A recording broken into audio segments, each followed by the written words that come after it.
Good afternoon, everybody. I'd like to acknowledge that this meeting is being held on the lands of the Watchabolik, Jawar, Jabberjali, Wagara and Jabbergok nations. We acknowledge as traditional owners of country. We also acknowledge the important ongoing role that Indigenous people play within our community and pay our respects to their elders past and present. Thank you, councillors and councillor staff. And welcome to our public gallery today. I'd like to also say this meeting is being broadcast on the internet and the recording of the meeting will be published on Council's Facebook page and YouTube channel. As a visitor in the public gallery, you may be filmed.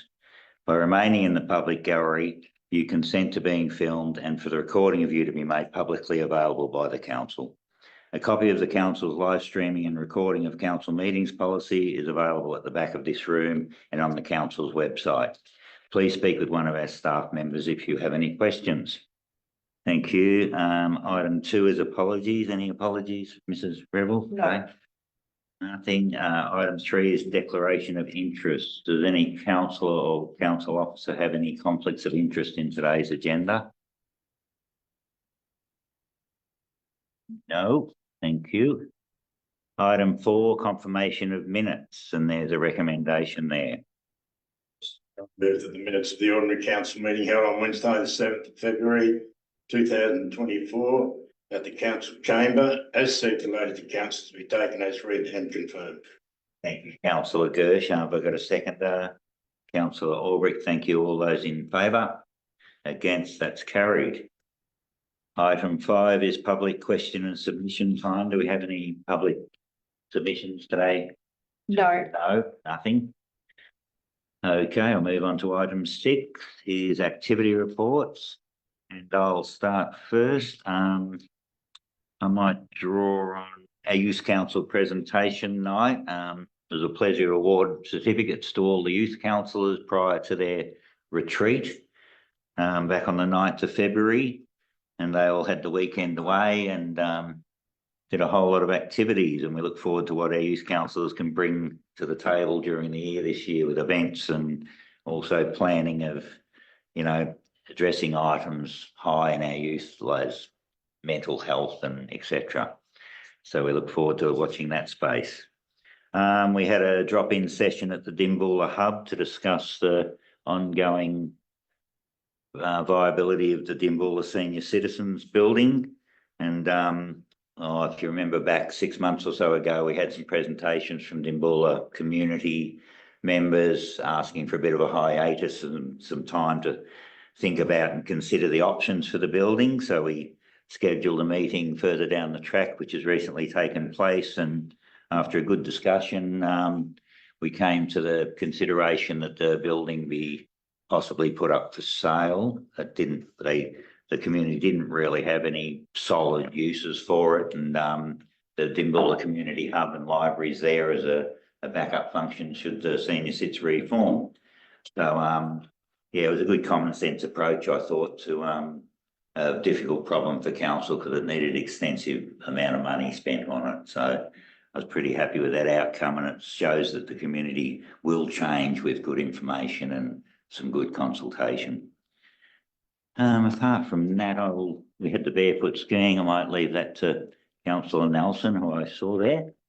And so I'll have the rest as tabled. Councillor Bywaters, I don't know whether you want to speak on any activities this month. There was reason. Yeah, no worries. We understand. Well, there's no report there, very much so. Councillor Gersh. As read, the only ones. I know we are always a month behind, but our acting CEO, Monica, and the Mayor himself headed off to Melbourne early yesterday morning, and we had a dinner through Royal Council Victoria at the Windsor Hotel, and he had speakers, etc., a couple of very, very good speakers. When that was finished, we walked across the road to Parliament House. Very well received there, looked after. And again, there was discussion. Minister Horner and Minister Tooney both spoke. The Premier was an apology, but she had a cancellation and she did turn up and speak briefly, which was great. The crowd was quite unbelievable. The dinner was very well attended.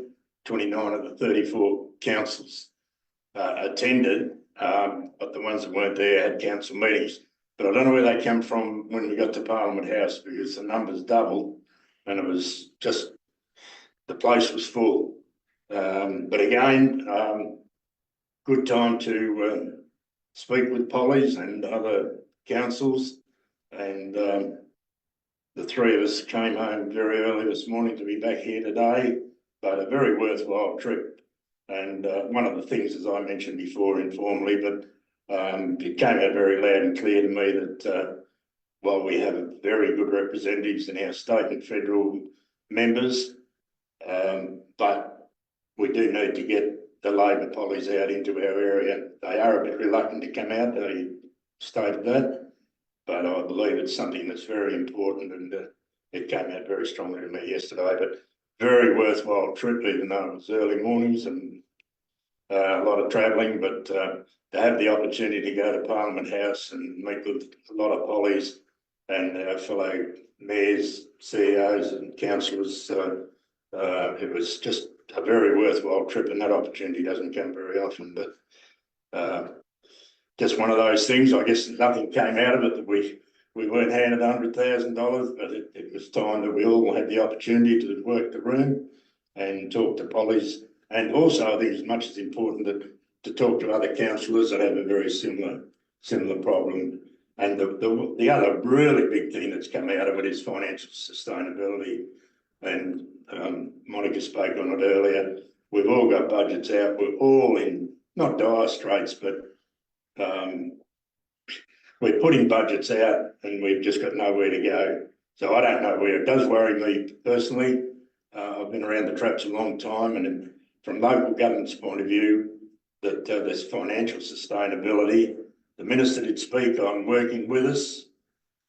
So we'll see what happens there. But yeah, it's just a real concern with the rates. None of us want to put rates up, so I don't think any of us argue against rate capping.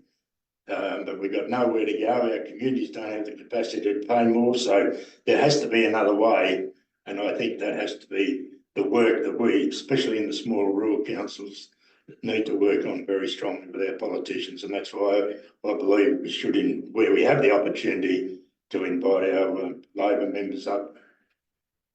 Thanks, Mr. Thanks, Councillor Gersh. Councillor Nelson. Thank you, Mr. Mayor. Yes, I'll talk about the meeting regarding the senior citizens building. I attended, and yes, the community is quite happy that the building is not being used, and but the main concern was not about the building, it was about the old tree that's out the back. Apparently there are photographs of the Dimboola band playing under that tree 100 years ago, and it was quite a substantial tree then. So nobody actually seems to know the date of that tree, but there's a lot of concern about that tree, more so than the building. The other event I attended was the Peter Taylor Barefoot Water Ski Tournament. What a fantastic event for town, and to be held on the river. And the Barefoot Water Ski people will tell you that that is the best water course in the world to ski on, which is an absolute credit that we have it in our shire. And also the crowds that they have on the banks of the river to watch it is the biggest crowd that they have anywhere in the world to watch barefoot water skiing. So well done to everyone that organised that event, because there's a massive amount of work that goes into it. It takes a year's worth of planning with Nigel and the Dimboola Water Ski Club that hosts the event. A fantastic amount of work, setting it up, getting all the permissions that they need, and the packing up. I watched them Sunday. I'm thinking there's a lot of work to be done there. Packing it up, and they had their big screen there, and people were able to watch the replays of the jumps, and there was some awesome jumps happening that had top class world competitors competing in the jumps. and they had the water spout. I'm not sure what they call it, but That's Cool. like the jetpack thing on the back to entertain the crowd as we were waiting for it to get dark for the jump, and then magnificent fireworks to round off the evening. And it was just a beautiful night on the edge of the river, and for the thousands of people that were down there. And just well done to everyone. I think they deserve a huge round of applause for what they did. Thanks, Councillor Nelson. And Mrs. Rebel and I just happened along a guy that runs a very big national water skiing event, and he needs 2 courses that big, and he's pretty keen to advance it coming. He wants it in Dimboola, and would need Horsham as well. So there's an enormous amount of people that event attracts. So we're hoping to advance that. Councillor Ismay. Thank you, Mr. Mayor. I don't know there's too much I need to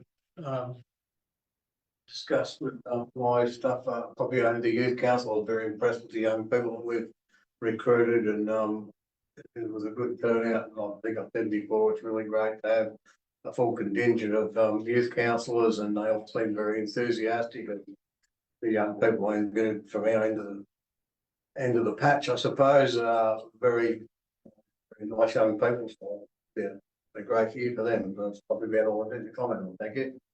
No worries, thank you. Councillor Albrecht. Happy to take it as well. I think everything's in the next one. No worries, thank you. Item 7 is correspondence with. Yep, sure. I wouldn't mind hearing a little bit about the Nil Town Committee voting day. That sounded exciting. How did that go? It was good.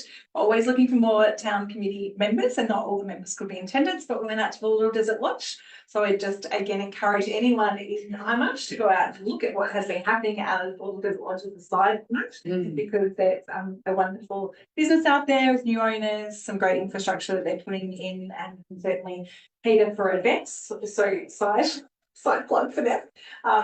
But yeah, so we worked through, there was the chair, Pauline McCracken, had done a comprehensive survey of the committee members prior, so she was very organised and mapped out for us all on the whiteboard sort of, I guess, individual and community-based priorities. So from that, we've set up some working groups to try and progress events and other project areas during the 12 months.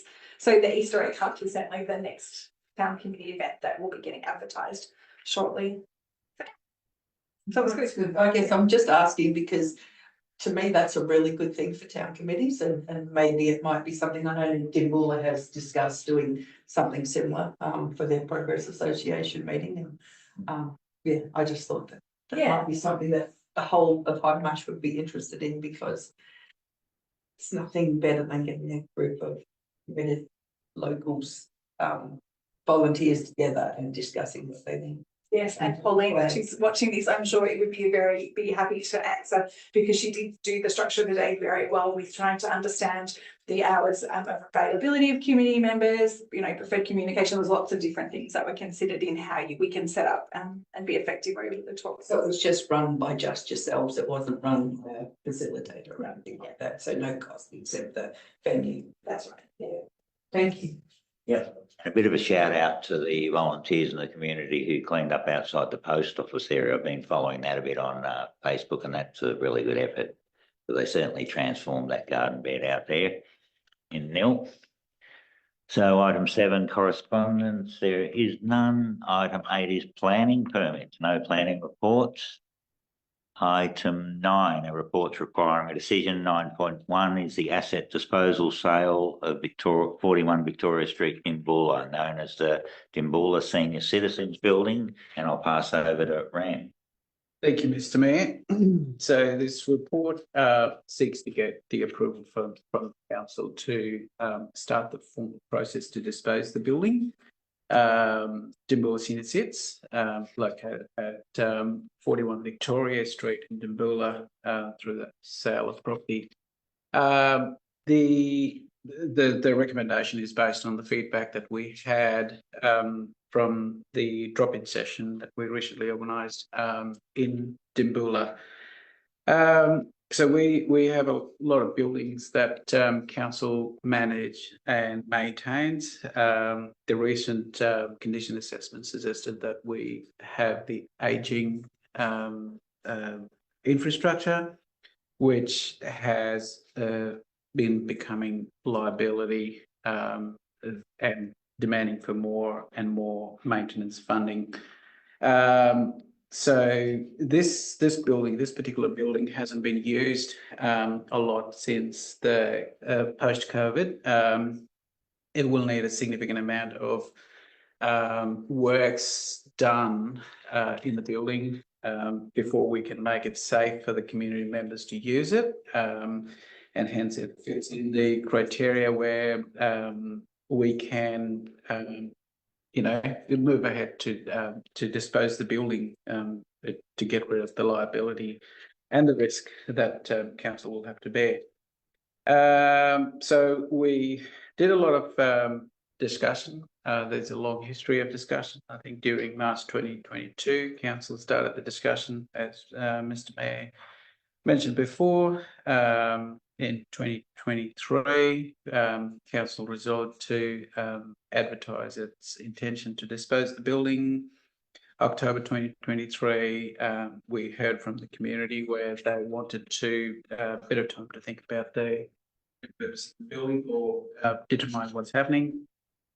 So we did the drop-in session on 20th February. There was 14 attendance of 14 people, which is pretty good turnout. General consensus was let's get rid of the building through the sale, and any funds secured through the sale of property, perhaps spend in Dimboola to do something. In a situation where building doesn't get sold, community has the desire to make it into the community garden by demolishing the building, if we're allowed to, because the building, I think, has the heritage listing on the facade, so there will be a bit of work to do in that space. Community also mentioned the olive tree in the back of the building, which they would like to retain. So there was a push to list this tree into the heritage listing, which will need fair bit of work done. So in terms of financial implication, if we move to sell the building, there will be the selling cost and the legal fees, and if someone's buy it, we'll then be able to charge the rates and the fire services levy and whatnot.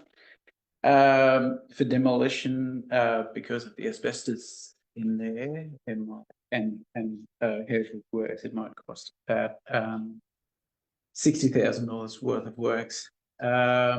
So the recommendation there is that council approves the disposal of 41 Victoria Street, the assets in there, and then authorise CEO to undertake any works necessary for disposal of this building. Thank you, Ram. We've got any questions to the report? Yes, Councillor Nelson. So the general consensus at that meeting, the community consultation, was to put the tree into heritage listing to protect it from being removed. So how does that happen? Can anyone explain to me what the process is of listing something? Through you, Mr. Mayor. Yep. Sorry, we haven't done any investigation on that one, but we definitely can. I have a feeling that we'll have to get in touch with Heritage Victoria, and there should be some provision. Maybe as a way of shortcutting that, Yarunga have one carob tree heritage listed. I believe it's not easy, and it might be a way of shortcutting to get information, that's all. That's a question. So would that process still be able to happen even if this building was sold?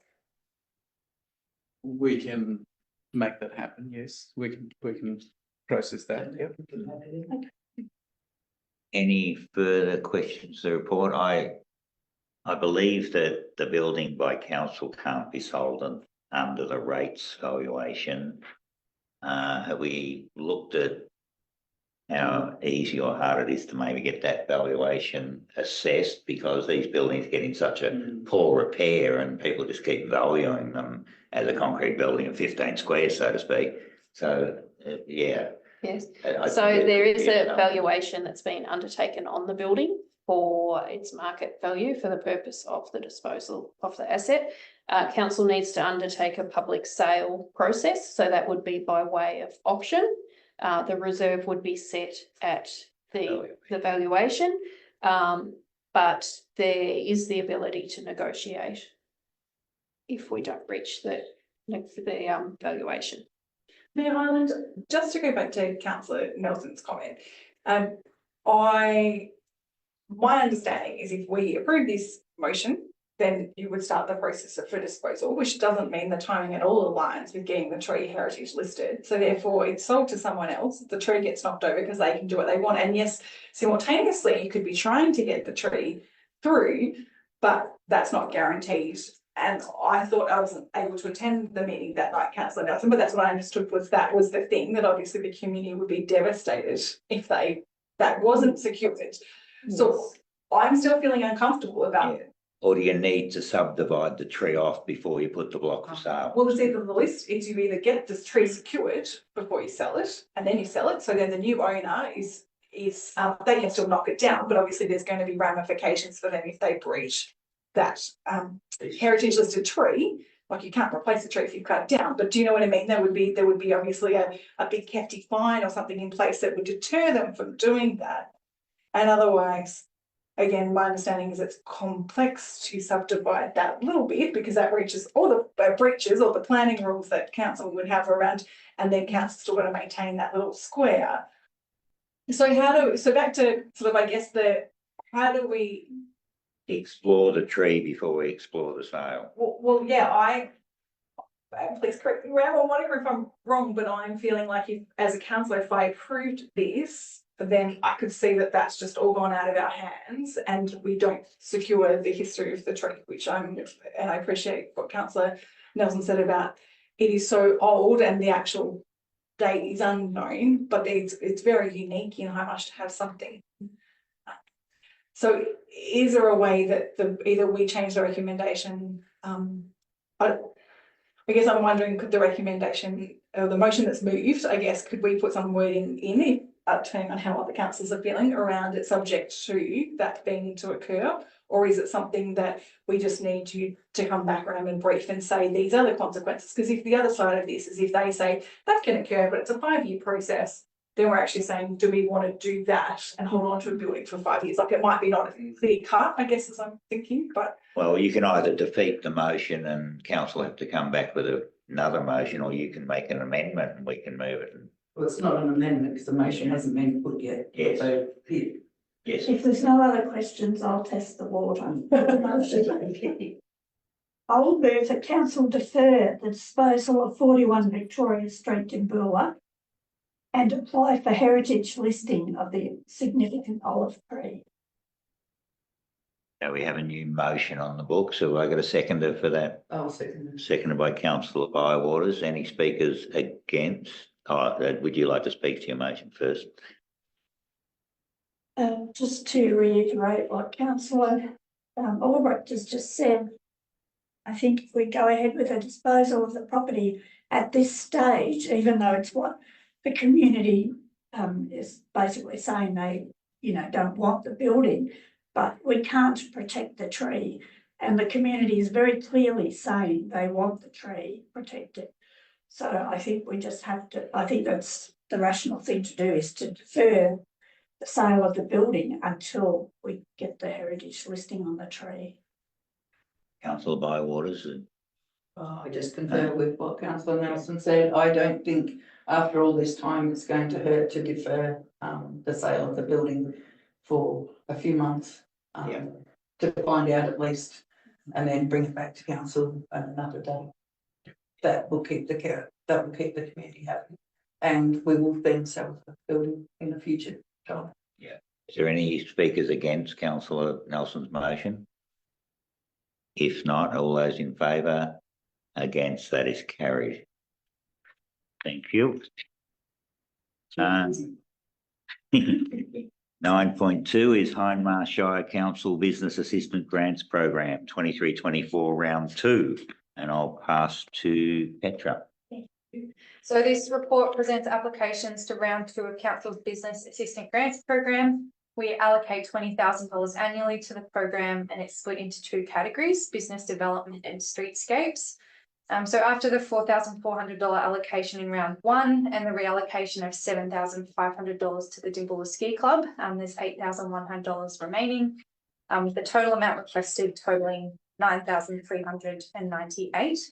So under the business development stream, we have Pink Lake Creative who has applied, and under the streetscape stream, we have Mallee Magic, Cambrels and Forbidden Forest. Based on the funding available, council officers have presented 2 options. One is within budget and utilises the weighted score to proportionately decrease the proposed allocation to each applicant.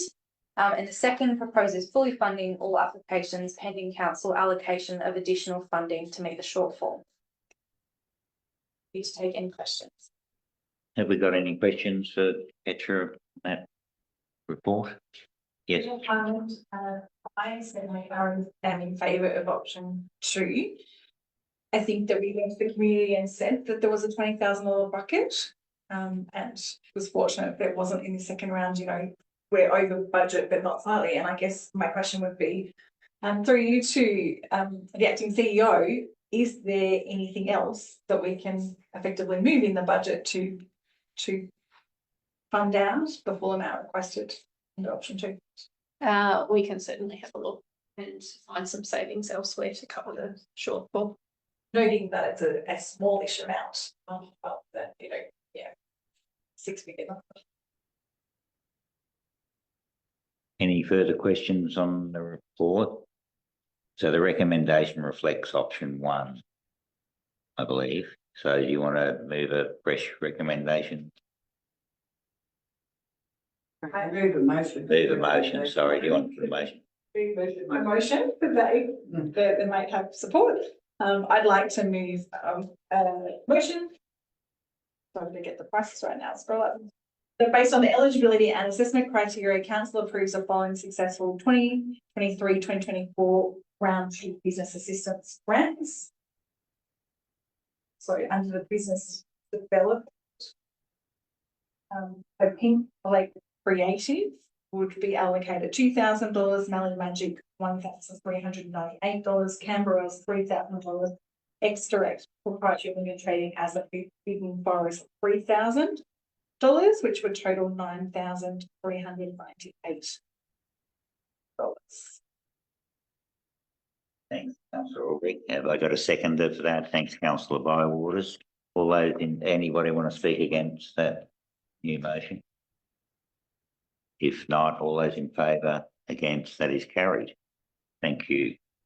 Item 9.3, Hindmarsh Shire Council Community Action Grants Program 23-24 round 2. I'll pass to Petra. Thank you. So this report presents applications to round 2 of Council Community Action Grant Program. As with business assistant grants, we allocate $20,000. 11 applications were received, requesting a combined total of $9,548.97. After round 1, $8,788.06 is remaining. For community assistance, we have Snake Reserve Trust, Mill Lake Committee of Management, Friends of Lake Arthurpatcher, and for event sponsorship, we have Wynnum Hall Committee, Mill A&P Society. For small equipment, we have Dimbulla Hockey Club, Mill Silo Heritage Project, the Japarra Historical Society, Rainbow Badminton Club, Rainbow Bowling Club, and the Wimmera Pioneer Museum. So council officers have had a look at the applications and determined Sorry. I have a conflict in this one. I'm sorry. I missed up the Mill Silo Committee one member. Thanks, Councillor Bywaters. That's a general conflict. Thank you. Yeah, general. Yeah. So yes, council officers have had a look at the applications and determined that Wimmera Pioneer Museum, as an asset committee of council, would be ineligible. They're also allocated $20,000 a year from council's budget for the maintenance of that asset. So I've talked to Mick Henderson, who's responsible for asset management, and he's confirmed that that budget would be able to be expended on a laptop. So removing Mirramalli Pioneer Museum's application means that there's adequate budget to grant all applications their requested amount. Any questions? Thank you, Petra. Any questions to the report? If not, there's a recommendation there. Yes, councillor. Based on the eligibility and assessment criteria, council agrees the following from the applications. Community assistance, 1, snake reserve, 2, Lake Reserve Community, 3, Friends of Lake Albert Culture, event sponsorship, Windball Committee, 2, Nil AMP Society, small equipment, Timber Hiking Club, 2, Nil Silent Heritage Project, 3, Department District Historical Society, 4, Rainbow Badminton Club, and 5, Rainbow Bowls Club. Thanks, councillor Ismay, seconded councillor Nelson. Would you like to speak to the motion? Councillor Nelson. Yes, I would. I'd just like to thank everyone, all the groups and the person in charge for putting in the grant applications. Some of them were very impressive to read. And it all takes time. I'm sure, the people that are doing it have got plenty of other things to do. So congratulations on them. Congratulations to all the groups and who all do a great job supporting members of our communities. So well done. Here, councillor Nelson, and it's very promising to note that people aren't just going for the grant money; they're doing projects and putting a lot of their own money in as well. So that's always a good sign. So all those in favour of the grants, against, that is carried. 9.4 policy updates, and I'll pass to Mrs. Rebel. Oh, so they're missing someone. Thank you, and I missed that. 9.4 policy updates. Thank you, Ms. Rebel. Thank you, Mr. Mayor. So we have 4 policies for consideration by council today. The first being the body worn camera. So the purpose of this policy is to promote and maintain a safe work environment by discouraging and documenting occupational violence against our authorised officers. We do have staff working in isolation, and the occurrence of harassment and abuse is a significant risk to the health and safety of our staff. So we must think proactively and progressively about safety initiatives that reduce the risk of occupational violence. The body worn camera policy is not, and wearing the camera is not intended for monitoring of residents. It's just to record the interactions between an authorised officer and members of the public. We've also completed a privacy impact assessment around the policy, and so we're recommending that the policy be put out for community consultation and invite community to provide feedback. The second policy is our community engagement policy. So at the meeting on the 7th of February, we endorsed the draft community engagement policy. At the time of closing of the submissions, there were 3 that were received. None of the submissions were seeking amendments to the policy. They just provided some feedback really around council how we can increase the awareness of the consultation opportunities and how we communicate the outcomes with the community. The third policy is our gender equality policy and guidelines. We've undertaken a review in accordance with the review cycle, and there's just some minor formatting changes that have been made to that policy. And the fourth policy is our live streaming and publishing of records of council meetings policy. So we're just allowing for the use of YouTube for streaming of council meetings, just so that we've got an alternate if we're having technical difficulties with Facebook, as we did last month. There's a recommendation there. Thanks, Mrs. Rebel. Any questions on the policies, or one of them's only going for community consultation? So. Yeah, well, and I am interested in asking about the body worn cameras. Just obviously that's quite a new thing for council. So I'm assuming they're wearing this person that it's somehow on their body at all times. They're pressing a button, obviously, when it meets the criteria to activate it. Is the recording going back to a server that's sitting on council, or does it store in the device itself? Stored in the device itself. Okay, yeah. So it sits for 30 seconds pre-recording until it's turned on, and that's just its current, it's like continuous state. And then the officer, based on our operational procedure, if this were all to be approved, has to announce that they're going to commence recording. If it's safe to do so, they press record to the 30 seconds, and whatever's recorded is stored on the device. And then that operational procedure allows for, when they return to the office after there's been an incident, has to follow a particular process for who can access that data, how we store it, what it's used for. So I hope that answers your question. That's right.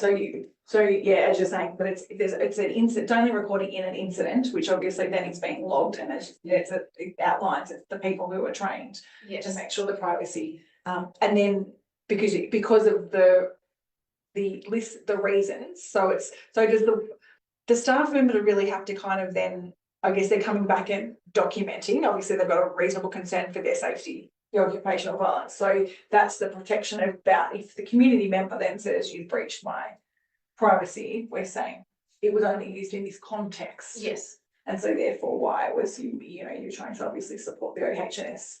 Yes. So it's about I guess for anyone who might be watching or interested, it's around the protection of the worker rather than trying to capture evidence that someone else was doing something wrong. Yes, and there's going to be stringent processes put in place around training, around when this can be used, and around monitoring what we're recording to ensure that we're enacting the privacy principles and we're not doing anything outside the scope of what we've told the community that we're going to do.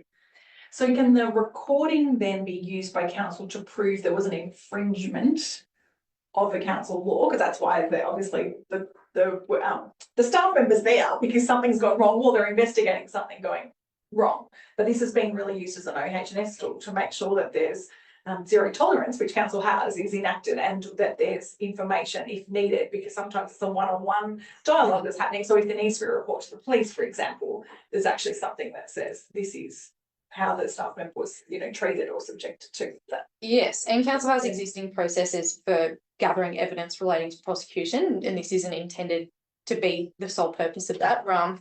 As in it's local laws, and the enforcement of council belongs to Ram's area, so he might have additional comment, but OHS is primary. Yeah. So talking about the infringement, we probably already have the evidence of infringement. That's why the person is there to enforce it. So we don't necessarily need the evidence.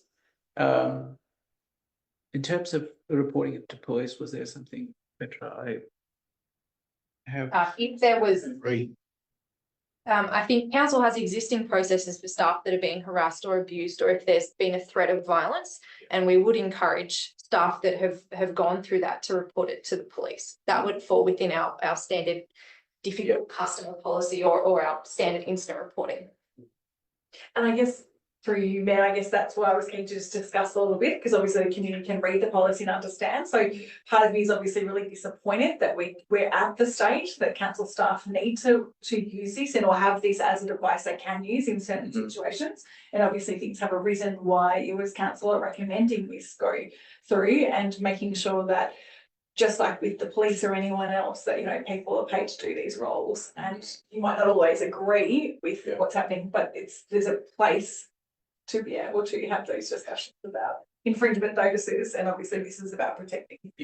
And these three, Mr. Mayor, these devices also act as a deterrence to the improper behaviour from the member of public as well, because when they know that there is a device, and when they are notified by the officer that we're recording you, then that might act as a deterrence as well, which eventually is a safer practice for the workers. Councillor Gersh. I I was actually going to comment.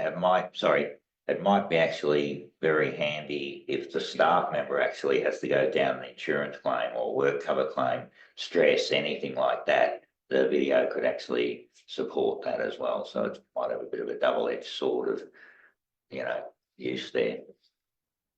You don't seem to like that. Okay. Yes, Councillor Gersh. I move that council endorses the draft body worn camera policy for community consultation for the period 7th of March 2024 to 21st of March 2024. Is that right? Consultation, sorry. 2, adopts a community engagement policy 3, adopts the gender equality policy and guidelines, and 4, adopts the live streaming and publishing recordings of council meetings policy. Thanks, councillor Goose. If I got a second, councillor Elbrick. Would you like to speak? on the motion? Yeah. When I read this, and I'm aware of an incident recently where an officer had to have the police go with him on a call, and it was a very unfortunate situation. It was a nasty incident, and the police had to be called accordingly. I don't know all of them, I won't have to go into that, but it's a sad indictment when you have people going out and they're virtually threatened and have to take police with them.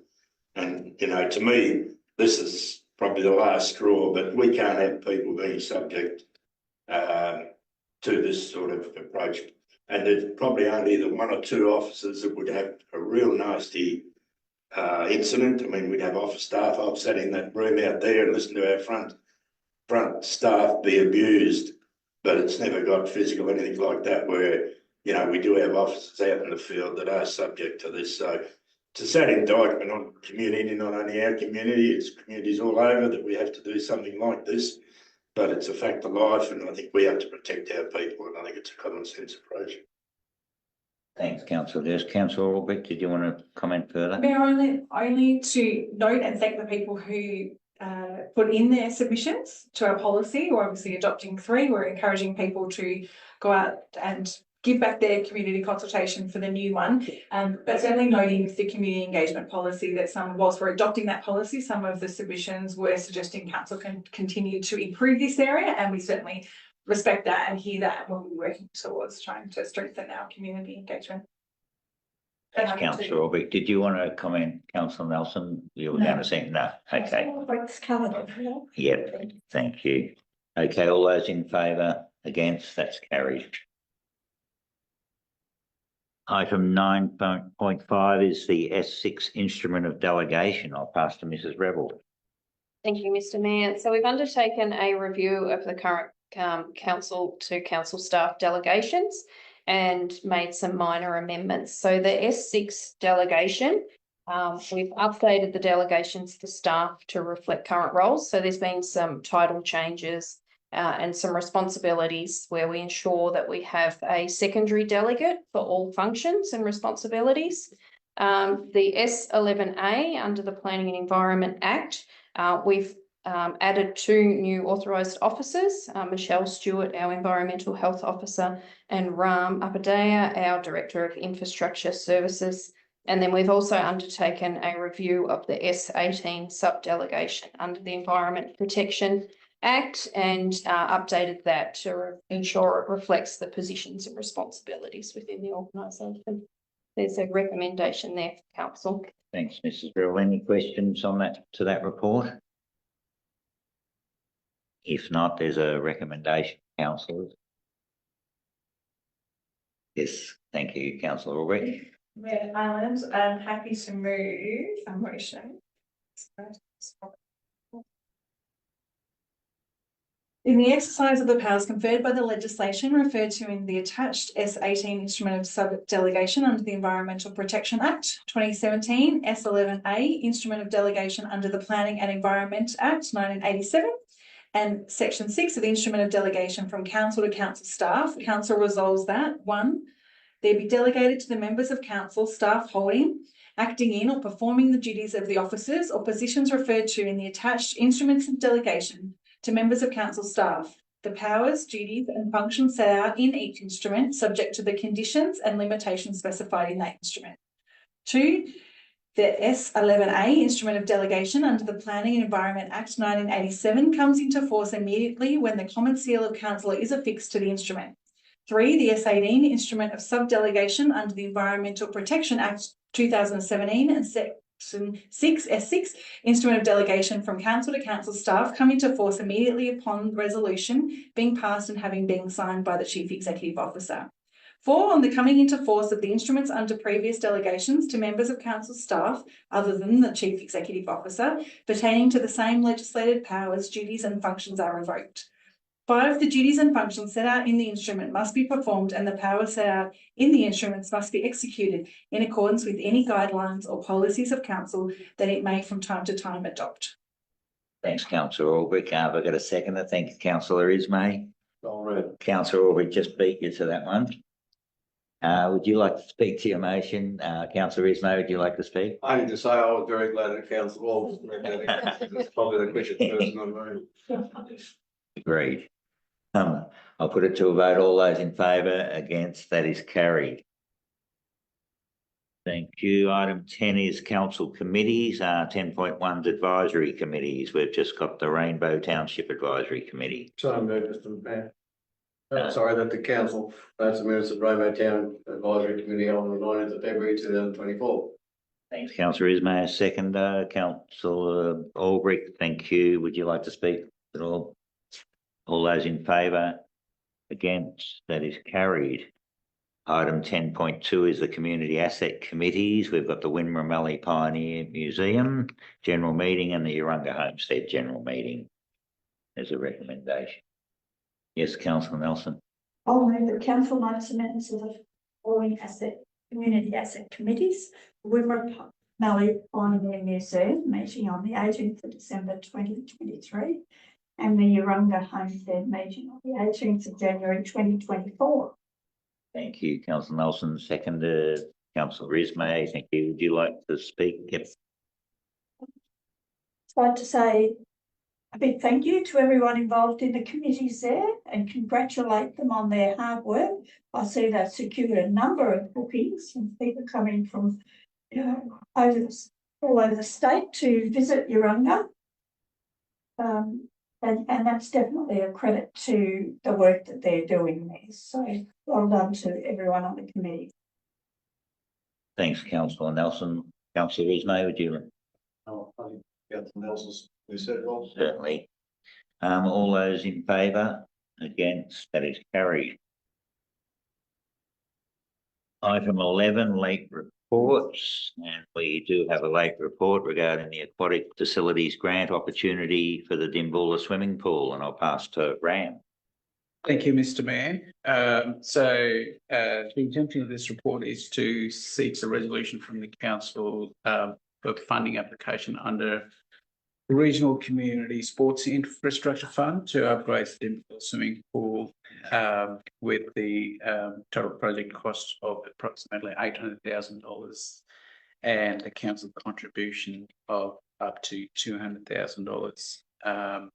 So the funding opportunity has came through Regional Community Infrastructure Fund, which generally did not traditionally had the funding for the change rooms and not necessarily for the pool showers and stuff. But following a lot of lobbying by LGAs, this time it has been included. The main focus of the grant is on the new and the upgrade of aquatic facilities and indoor stadiums. We engaged engineering consultants to do the assessment of all our swimming pools to identify any of the issues. There has been a significant amount of issues flagged in for all of our swimming pool, including Dimboola. So Dimboola swimming pool being the highest used swimming pool in the municipality, would put the for improvement of the wet deck, expanded joint pool painting, filtration upgrade to meet the requirement, and upgrade of the solar system for the heating and cooling. So the total project cost is estimated to be about $800,000. The funding is 3:1, so the council contribution will be about $200,000. We have $70,000 already allocated through Local Roads Community Infrastructure Program Phase 4 for this project, for this swimming pool, which can be used. And in the draft budget, we have made the allocation of $300,000 for the swimming pool, from which we can draw about $50,000. So we'll have to make a further allocation of $80,000 in the 24-25 budget to move ahead, to proceed ahead with the application and meet the matching requirement. And the recommendation is there for councillors to consider. Thank you, Ram. Any questions to the report? Yes, Councillor Melton. No question. No question. Would it be fair to say, Ram, that Dimboola met the closest to the criteria for this funding? Yeah, so Dimboola was identified a lot of bigger issues which could be considered as the upgrade for the swimming pool, like the wet deck conversion can be considered as the upgrade, as well as the upgrade of the heating system and the filtration system, because at the moment there is one filter that serves 2 swimming pools. So if there is contamination in one pool, we'll have to close both of them. So some of those details will be addressed. So that's why it meets the requirement. So the parameters of the funding will sort of put Dimboola to first in line. Yes. And the funding does not allow us to fund the ongoing maintenance. That's kind of council's business as usual. That's why they focus on the new and upgrade. Thank you. Any other questions? Yes, Mayor Councillor. Rowland, just trying to think how I can phrase it as a question. Without a comment, sorry, I might be breaching rules here, but I think it's really important that Hindmarsh are aware that it's the only, to my knowledge, and I think it's correct, or maybe this is my question. So Would it be fair to say? Is it the only 50-metre pool in Hindmarsh? That was my question. Because I was making an assumption that it was. So I turned to a question, because I think that's really important. For certainly having children, they're going through swimming and going into sports. A lot of people from Nilla are travelling to practice in the 50-metre pool. So it is, again, another asset. I know that it's travelling for some towns, but it's a great asset to have a 50-metre pool for our young people that are particularly doing swimming in council. But as you said, it's the next pool in highest need. So that's why it's been for Further questions, Mayor Ram? If we don't do this, the pool will close. Probably not, but we'll need significant amount of investment in maintaining the swimming pool, because there has been significant amount of distress, and we are not technically compliant with the requirements of various agencies, like filtration upgrade is recommended to meet with the requirements. So there's a lot of non-compliance in this pool, and which then poses a risk. Okay, with no further questions, there's a recommendation. I'm happy to move that council submits a funding application through the Regional Community Sports Infrastructure Fund for upgrades to the Dimboola swimming pool, with a total project cost of approximately $800,000, with a council contribution of up to $200,000. And also authorises the CEO to provide the letter of support required to support the funding application. Thank you, Councillor Nelson. Got a second there, Councillor Bywaters. Thank you. Would you like to speak to the motion? I'd just like to say well done to all the groups who lobbied to get a change made to this infrastructure fund for regional community sports infrastructure fund to allow for upgrades. That, you know, in the past this probably may not have happened. So it's great that the lobbying has been taken on board, and they've recognised that we do need more help for our swimming pools. The swimming pools are probably one of the greatest assets we have for, you know, we have a very hot climate for our younger members of the community, particularly use the pool a lot. But from a council perspective, it's one of the things that costs us the most. So it's very expensive to run pools. So it's fantastic that we've been able to get this funding to upgrade. Then you got to get some else. Well, Like that. well, we hope we have to think positively. Well, that's a start. Honest, did you want to speak further? I will just in saying that it is, I do want to also say that this is something that we've been waiting for a very long time, and good on everybody for you know, putting forward the real need for this infrastructure upgrades. And I'm also excited that applying for this is great opportunity to undertake the works that have been that were addressed. And all the major concerns raised for Dimboola. So basically, like, all the pools were checked and they all have concerns, but this one fits very well with the concerns that is there for Dimboola at the moment. And yeah, to have the funding rather than to try and find that money for one of the pools through council money would be great. So I'm very pleased that we can have this, that we can have this opportunity, and hopefully it will come to fruition, and then hopefully in following years it might also give us more opportunities for other pools. But right now it's very important that we do what we can with the money that is available for us to apply for. So I wish all the best to the staff that are doing the job, and hope for a good outcome. Thank you, councillor Byers. As there's a council contribution, I'll ask, is there any speakers against? If not, all those in favour? Against, that is carried. Very good report, Ram. Thank you. Item 12, notices of motion. There is none. Item 13, other business. Any councillor got any other business they'd like to bring up? I would just like to bring up regarding swimming pools, the Rainbow Pool is closed at the moment. I haven't looked today to see if it's open. And we've got a hot weekend coming. Is it going to be open on the weekend? I can't tell you. YMCA manage the pools, and hopefully they're able to staff pools.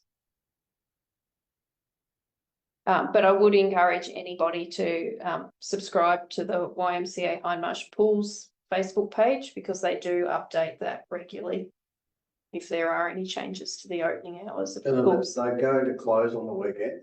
So the pools are scheduled to close this weekend. So if they haven't opened some days, could we get it extended to Monday?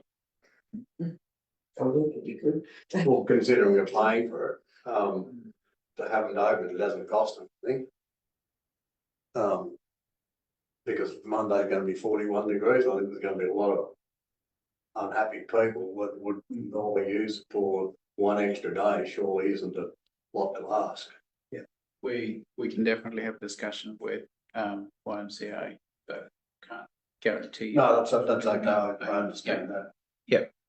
Any possibility of doing that? So for clarification, sorry, I thought it closed after the long weekend, so it's closed on Tuesday, but it will be open on Monday. You're saying it technically closes on Sunday, not Monday? No, I'll have to find out the details. Yes, I can't see on there. Yep. I think there was a year or two ago that we had hot weather and council decided to stay open another week. And I'm not sure whether we paid for it or the community paid for it. I reckon Dimboola was one that the community actually paid for it for an extra week. Don't quote me on that, but there was something there that we were able to keep it open, but it wasn't a freebie. Yeah, I suppose the coordinating of the lifeguards, that gets a bit tricky. So so just through you, Mayor Item, the last post on their page is 3 days ago, and it just talks about doing everything we can to be open. A few changes for today, but that's 3 days ago. It doesn't talk about, they talk about putting Neil to bed a little early tonight due to low patronage. Well, that was just because the pool's so cold. But hopefully next season it'll be warm. But it's been hard. It's been a hard year, really. Any other business from any councillors? Yes, councillor Nelson. Yes. I think it's very fitting as a council that we should acknowledge the passing of Councillor Bywater's father, Alex Bywater's, who was 17 years on the Hindmarsh Shire Council and served three years as president of that shire.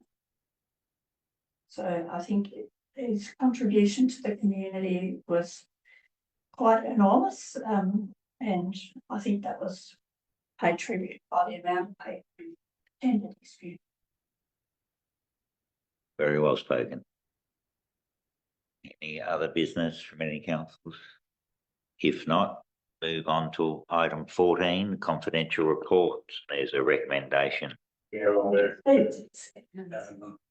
Mayor, I'll move that the meeting be closed in accordance with section 66(2)A and section 66(2)F, the Local Government Act 2020, to consider reports that contain confidential information as defined by section 3 of the Local Government Act 2020 and or part 4 of the Freedom of Information Act 1982. 14.1, request for quotation contract 2023-2024-20, purchase of 2 light duty trucks. 14.2, Hindmarsh Shire Council proposal to deliver land car facilitator function. 14.3, Nil Caravan Park management. Thank you, councillor Gersh. Have I got a second? Thanks, councillor Nelson. All those in favour? Against? That is carried.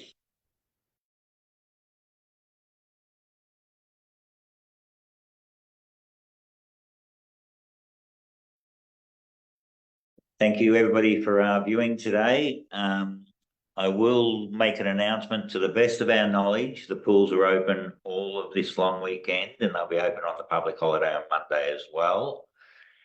And also, if you have any queries, can you please contact the YMCA? Thank you. Bye-bye.